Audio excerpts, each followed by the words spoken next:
Afternoon. My name is Ernest Goggins, and I am the Violence Prevention Coordinator here at the University of Wisconsin-Milwaukee.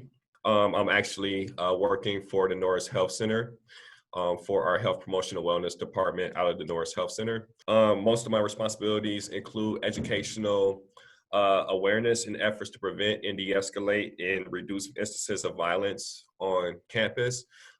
Just me being in that position, there's a lot of collaborative efforts, of course, with the Women's Resource Center, Campus Police, Maverick, the Dean of Students, cultural organizations.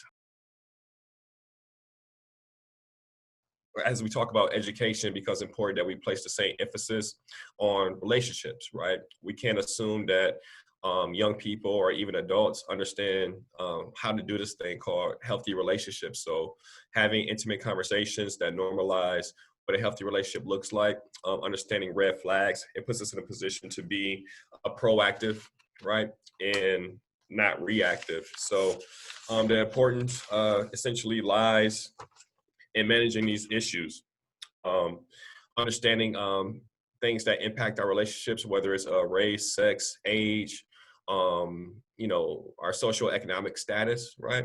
These are things that impact relationships on many levels. So it's important that we have open discussions proactively, and also throughout the duration of the time we have students in our audience.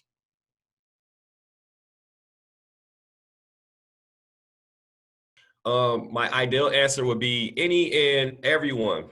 A lot of our specific curricula, however, focuses on campus populations and students.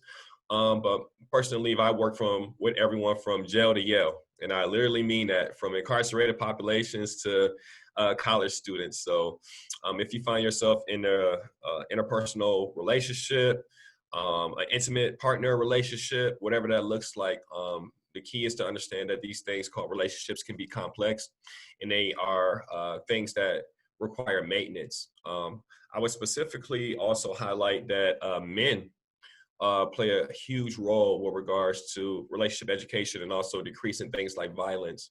It sounds a little selfish as well, but when we talk about men, as a person that identifies as a male, I understand that when men act out violently, it's actually another guy or male who identifies as male who's going to be likely harmed in that situation. So if we're talking about bettering our communities, the male focus becomes very important as well. Also, marginalized communities, the LGBTQ community, people of color as well, are target populations as well, who don't necessarily have access or sometimes the knowledge of where to get resources and help and assistance when it comes to dealing with things like violence and healthy relationship education as well.